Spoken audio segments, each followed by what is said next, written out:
గుడివాడలో రా కదలిరా సభ బ్రహ్మాండంగా విజయవంతమవటంతో బడుద్దాయి కొడాలి నాని పిచ్చి మాటలు మాట్లాడుతున్నాడు. కృష్ణా జిల్లా పరువు ప్రతిష్టలు కొడాలి నాని తీశాడు. ఎక్కడికి వెళ్ళినా ఆ బూతులోడు మీ జిల్లావాడా అని అడుగుతున్నారు. ఎన్టీఆర్ చనిపోయినప్పుడు ఈ సన్నాసి నాని మా చుట్టూ తిరిగి మా బూట్లు నాకాడు. 2 సార్లు చంద్రబాబు గారి బూట్లు నాకి బీఫామ్ తెచ్చుకున్నాడు. ఫినాయిల్ పెట్టి కడిగితే డ్రైనేజ్ బాగుపడుతుందేమో గాని కొడాలి నాని నోరు బాగుపడదు. బుద్దా వెంకన్న పంపించిన మందులు బొడ్డు చుట్టూ పొడిపించుకో. నువ్వు దోచుకున్న అవినీతి డబ్బుల్ని కాపాడుకోవడం కోసం నువ్వు మాట్లాడిన లుచ్చా భాషకు ఖచ్చితంగా సమాధానం చెప్తాం. తెలుగుదేశం పార్టీ దగ్గర అవినీతి పార్టీలో చేరిన కేసినేని నాని పగటకల్లకంటున్నాడు. పక్క రాష్ట్రాన్ని చూసుకున్నా బుద్ధి తెచ్చుకోవాలి. చంద్రబాబు నాయుడు గారి దగ్గర శిష్యర్గం చేసిన మంత్రి చేసిన కేసీఆర్ 10 ఏళ్ళు ఆ రాష్ట్రాన్ని ముఖ్యమంత్రి చేశారు. చంద్రబాబు నాయుడు గారి దగ్గర ఎమ్మెల్యే ఎంపీగా పార్టీ పదవుల్లో పనిచేసిన అధ్యక్షుడిగా పనిచేసిన రేవంత్ రెడ్డి పక్క రాష్ట్రానికి ముఖ్యమంత్రి అయ్యాడు.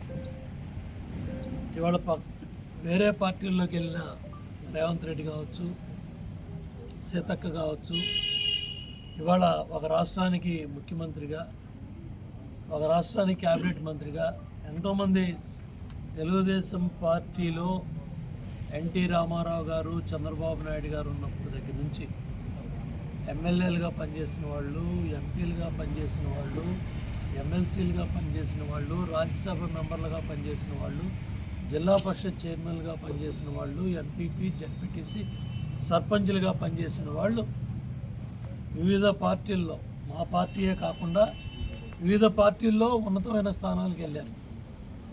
ఎవరో కూడా దిగజారుడు మాటలో పార్టీ రంగు మారగానే పోలవరం గుర్తుకొచ్చింది వాళ్ళ కేసినేని నానికి. పోలవరం సోమవారం పోలవరంగా చంద్రబాబు నాయుడు గారు దగ్గర 30-35 సార్లు డ్యామ్ సైట్కి వెళ్ళి పోలవరం 72% డ్యామ్ పనులు తీసుకెళ్తే ఇవాళ పోలవరం గురించి మాట్లాడే నైతిక అర్హత కేసినేని నానికి ఎక్కడదని నేను అడుగుతున్నాను. పట్టిసీమ నీళ్ళు నెత్తిమే పోసుకున్నావు కదా మాతో పాటే, చెంబుతో పోసానన్నాడు ఒకడు, చెరువులో తెచ్చి పోసానన్నాడు ఒకడు. ఇవాళ పట్టిసీమ లేకపోతే కృష్ణా డెల్టాలో 10 లక్షల ఎకరాలు బతికాయా? ఇవాళ చేతికొచ్చిన కనీసం 25-30 బస్తాలు పట్టిసీమ పుణ్యమే కదా. పులిచింతల్లో నీళ్లుండి కూడా నీళ్ళు ఇవ్వకుండా ఇవాళ కృష్ణా డెల్టాని ముంచింది. సరైన సమయంలో ఇవ్వకుండా, రైట్ టైంలో ఇవ్వకుండా అలసత్వం చేయటం వల్ల 100 కోట్లు ఇవాళ కృష్ణా డెల్టా పంటల్లో రైతాంగం నష్టపోయారు. ఎకరానికి 10-15 బస్తాలు పోయినాయి తుఫాను బారిన పడి. ఇవేమీ కేసినేని నానికి కనపట్ల. పట్టిసీమ పోలవరం గురించి మాట్లాడే నైతిక అర్హత లేదు. సంవత్సరం టైం పెట్టారు చంద్రబాబు నాయుడు గారు. మార్చి 29 శంకుస్థాపన చేశారు 2015 పార్టీ పుట్టినరోజున.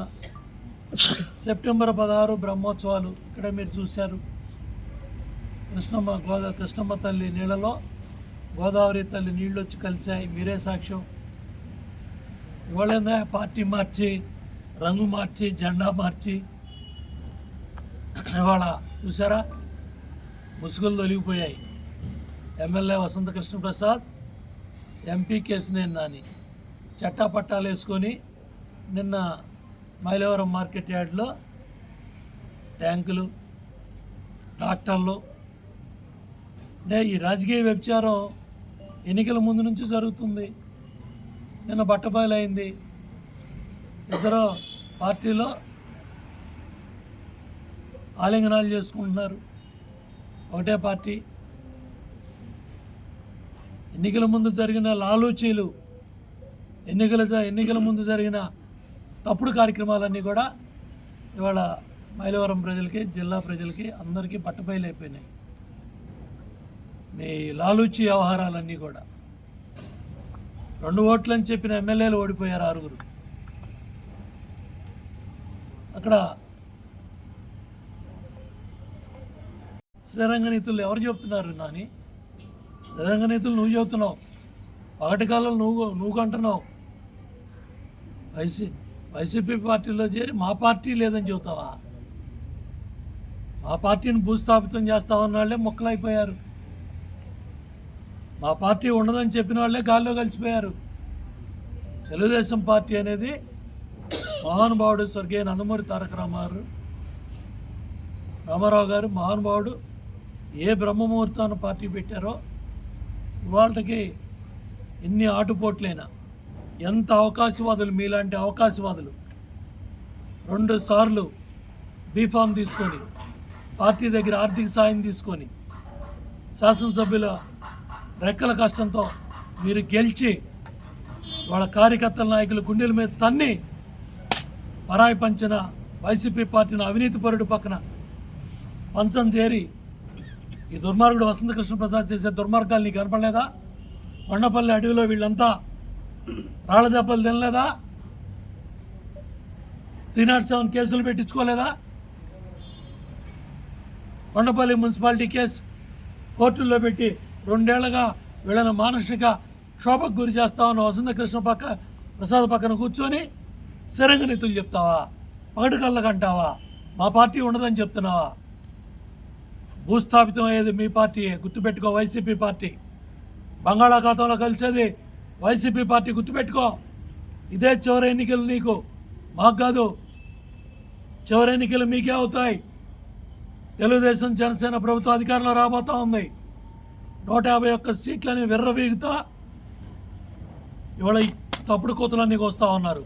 పోలవరం గురించి, పట్టిసీమ గురించి అనుమతులు మీరు తీసుకొచ్చారా? మరి ఎందుకు ఆడవలేకపోయారా 5 ఏళ్ళు? ఎందుకో ఇరిగేషన్ మంత్రి అంబటి రాంబాబు చేతులు ఎత్తేస్తున్నాడు. పోలవరం డ్యాన్సులు వేసుకున్నాడు, నువ్వు కూడా వేసుకో డ్యాన్సులు. అంబటి రాంబాబు డ్యాన్సులు వేస్తున్నాడు, ఈయన బయలుదేరాడు, పెద్ద పోటుగాడు, పెద్ద పుడింగి బయలుదేరాడు. పోలవరం గురించి, పట్టిసీమ గురించి మాట్లాడతాడు. ఎందుక బీఫారం కోసం కక్కుతి పడ్డావు, ఎంపీ సీటు కోసం ఆశపడ్డావు. పడు, మీ కక్కుర్తి అంటే రేపు ఎన్నికల్లో ప్రజలు చెప్తారు.